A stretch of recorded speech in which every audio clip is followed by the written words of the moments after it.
Dear students, पिछले 2 videos में हमने ये देखा कि ऑब्जेक्ट को फंक्शन के अंदर कैसे पास किया जाता है और ऑब्जेक्ट को कैसे रिटर्न किया जाता है एक फंक्शन के द्वारा। तो इनको अगर देखना है तो आई बटन प्रेस करें और वहां जाके देखें। रही बात इन दोनों के कॉम्बिनेशन की, और ये दोनों काम हमने नॉन मेंबर फंक्शन के अंदर किए थे। नॉन मेंबर फंक्शन के अंदर इन दोनों का कॉम्बिनेशन इस वीडियो में मैं लेके आया हूं, जिसमें ऑब्जेक्ट को पास भी किया जाएगा, ऑब्जेक्ट को रिटर्न भी किया जाएगा। इसका मतलब जाते टाइम पे ऑब्जेक्ट कुछ होगा, रिटर्न करते टाइम पे कुछ होगा। इसका मतलब हम कुछ मॉडिफाई करेंगे। बस मॉडिफाई कैसे करते हैं उस चीज को मैं आज के इस वीडियो में आपको सिखाता हूं। ठीक है, तो आइए आते हैं कंप्यूटर की स्क्रीन पे।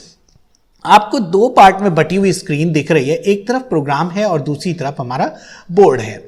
ठीक है, तो इन दोनों को जो आप देख रहे हैं, तो यहां देखें, सबसे पहले स्टूडेंट एक क्लास है जिसके अंदर gate data and show data 2 function बने हुए। Roll number, name and marks 3 variable हैं, और ये तीनों वेरिएबल पब्लिक क्यों किए हैं मैंने पिछले वीडियो में अच्छे से समझाया था। पिछले वीडियो में मैंने अच्छे से समझाया था ये तीनों पब्लिक अगर ना किए गए तो नॉन मेंबर में कैसे एक्सेस होंगे। और हमारा सारा गेम किस में चलना होता है? नॉन मेंबर में। और नॉन मेंबर फंक्शन में कोई चीज चलानी है तो हमें पब्लिक तो करना पड़ेगा, इसलिए इन तीनों को पब्लिक किया जाता है। ठीक है, अब आगे बढ़ते हैं, क्योंकि देखो, गेट डेटा और शो डेटा मैंने कुछ भी नहीं बताना आपको। गेट डेटा में मैंने यूजर से इनपुट किया है, शो डेटा में मैंने उनको आउटपुट किया है, रोल नंबर, नेम और मार्क्स को। और उसके बाद में एक मॉडिफाइड डेटा फंक्शन बनाया है जो कि नॉन मेंबर फंक्शन है, क्योंकि इसके आगे मैंने स्टूडेंट स्कोप रेजोल्यूशन नहीं लगाया, लेकिन स्टूडेंट एक रिटर्न टाइप और स्टूडेंट एक पास करा है वेरिएबल। इसका मतलब एक रिटर्न और एक पास दोनों के दोनों ऑब्जेक्ट्स हैं। तो ठीक है, एक नया ऑब्जेक्ट मैंने यहां बनाया RST। ठीक है, एक तो ये आएगा। इस ऑब्जेक्ट में मैं क्या करूंगा, देखो सारा गेम यहां आपके समझ में आ जाएगा। RST में जो आएगा, RST के 3 वैल्यू बने होंगे। एक काम करते हैं, चलो वो तो मैं अभी बोर्ड पे बाद में समझाऊंगा।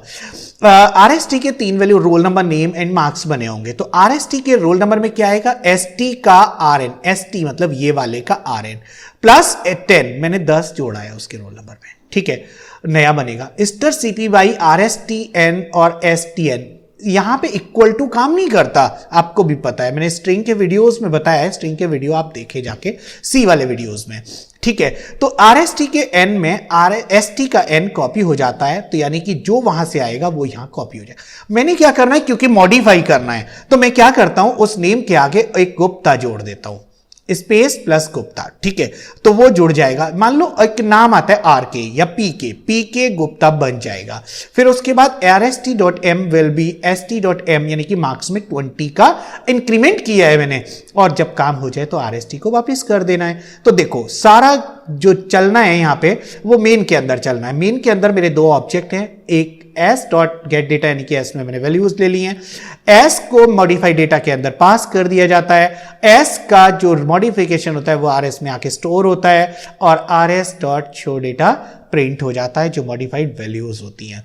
तो देखो काम कैसे करता है, हम बात करते हैं। यहाँ बोर्ड पे मैंने कुछ बॉक्सेस बनाए हुए हैं। एक ऑब्जेक्ट सबसे पहले आपने s बनाया है, तो ये वैल्यूज बनी है 3, s.rn, s.n, s.m। ठीक है, इधर s.getData जब आप, और एक RS बनाया है, RS का RS.rn, RS.n, RS.m, 3 ये बन गए।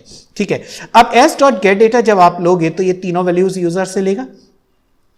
Enter the roll number, name and marks, तीनों की तीनों में क्या लेता हूं मैं, सपोज करो अपनी कुछ वैल्यूज रखता हूं। सपोज करो IS में RN का मैंने वैल्यू रखा, एक काम करते हैं यहां पे रखा 1,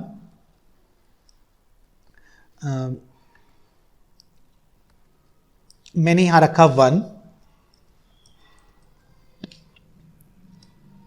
और यहां रखा n में मान लो PK, और फिर m में मैंने 90.9। ठीक है, अब क्या होता है कि RS का अभी बिल्कुल खाली है क्योंकि मैंने कुछ किया ही नहीं है। तो फिर क्या है, मॉडिफाइड डेटा में मैंने S को पास किया। जब S यहां से जाता है तो क्या होता है, स्टूडेंट के मॉडिफाइड डाटा ये फंक्शन कॉल होगा, और इसमें ST में कॉपी किसकी होगी, इस S की। पहले से समझाता आ रहा हूं, बिल्कुल ठीक है। S की कॉपी नहीं, बल्कि S के तीनों वैल्यूज की कॉपी ST के तीनों वैल्यूज में होगी। तो देखो यहां पे, यहां बन जाएगा 1, यहां बन जाएगा PK, और यहां बन जाएगा 90.9। ठीक है,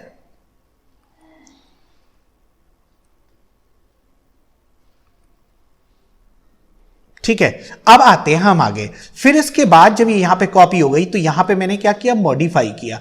रोल नंबर में एसटी के आरएन में 10 जोड़ के मैंने आरएसटी का आरएन बनाया है। आरएसटी का आरएन ये है, रोल नंबर इसका एसटी का 1 + 10 मतलब कितना हो गया, यहां पे हो गया 10 + 1 11। ठीक है, और एसटी आरएसटी के एन में पहले एसटी का कॉपी यानी कि पी के बना। ठीक है, फिर उसके बाद स्टरकैट हुआ जिसमें गुप्ता को जोड़ा गया, यानी कि कॉन्कैटिनेट हुआ गुप्ता। और उसके बाद एम में क्या हुआ, एम में 90.20 जोड़ा, 90.9 में 20 जोड़ा, यानी कि 110.9 बन गया इस तरह से। तो अब क्या होगा, यहां से फिर क्या होगा, आरएसटी तैयार हो गया, आरएसटी को रिटर्न करेंगे। आरएसटी जब रिटर्न होगा तो क्या होगा, RS equal to modified data मतलब आरएसटी जो रिटर्न होगा, आरएस इक्वल टू आरएसटी। आपको दिख रहा है अच्छे से, ठीक है, ये देखो ये दिख गया। इसके बाद आरएसटी इक्वल टू आरएसटी, तो इसका मतलब यहां वैल्यूज आ गई, और यहां वैल्यूज क्या आएंगी, यहां वैल्यूज आएंगी 11 और यहां पे पी के गुप्ता, और यहां पे आएगा 110.9। समझ में आ गई बात। तो इस तरह से अब इस प्रोग्राम को पहले चला के देख लो, फिर बात करते हैं। आउटपुट आपके स्क्रीन पे है। रोल नंबर मैंने 1 डाला, नेम में मैंने पी के ही डाला, और मार्क्स में मैंने 90.9 डाला। सपोज करते हैं, देखो वही आ गया जो मैंने कहा था।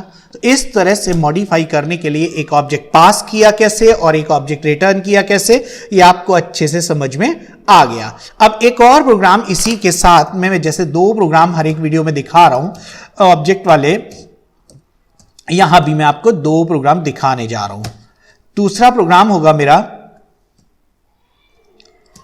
जिसमें 2 ऑब्जेक्ट्स का एडिशन होगा, और तीसरे ऑब्जेक्ट में रखने के बाद क्या हो जाएगा, वो रिटर्न हो जाएगा। दोनों का एडिशन तीसरे में रख के और रिटर्न हो जाएगा। दूसरा प्रोग्राम मैंने आपके सामने रखा हुआ है।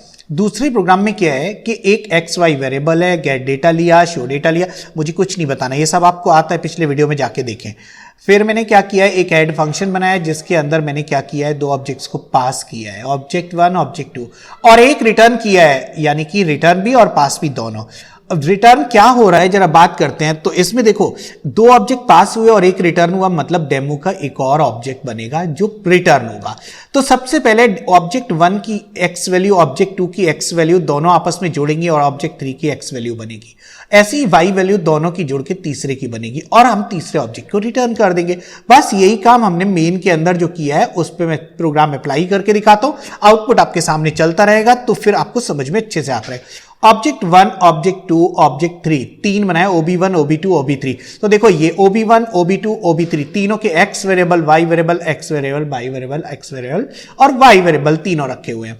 OB1 डॉट गेट डेटा जिस समय पे आप करते हो तो गेट डेटा में एक्स और वाई की वैल्यू इनपुट कराता है, किसकी, OB1 dot X and OB1 dot Y. यानी कि मैंने सपोज करो यहां पे लिया, सपोज करो मैंने यहां पे लिया 1 और यहां पे 2, ठीक है। और उसके बाद OB2 गेट डेटा जब हुआ तो फिर मैंने यहां पे वैल्यू लिया, मान लो 8 और 8, सपोज करो दोनों वैल्यू मैंने सेम ले ली, चलो 8 और 18 ले लेते हैं, ठीक है। उसके बाद जब अब ऐड के अंदर मैंने पास किया OB1 OB2 को, तो OBJ1 के अंदर, OBJ2 के अंदर OB1 की कॉपी और OB2 की कॉपी आएगी। तो देखो ये यहां पे ये आ रहा है, यहां पे कितना आएगा 1 और यहां पे 2, और यहां OBJ1 और 2 के अंदर कितना आएगा, OB2 dot X and OB2 dot Y, यानी कि 8 और 18, ठीक है। इसके बाद क्या कह रहा है कि यहां पे OBJ तीसरा तैयार हो गया, ऑब्जेक्ट 3, देखो ये है यहां पे, और ये जो देख रहे हैं इनमें क्या होगा, दोनों के एक्स वैल्यू जोड़ेंगे,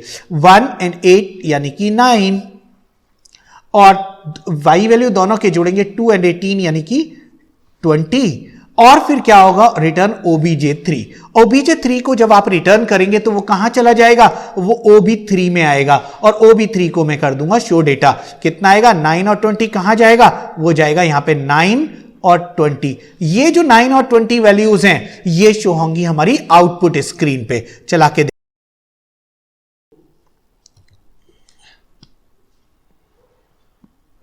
मैंने डाला 1 और 2 और 8 और 18, देख रहे हैं सेम आउटपुट है जो मैंने कहा था।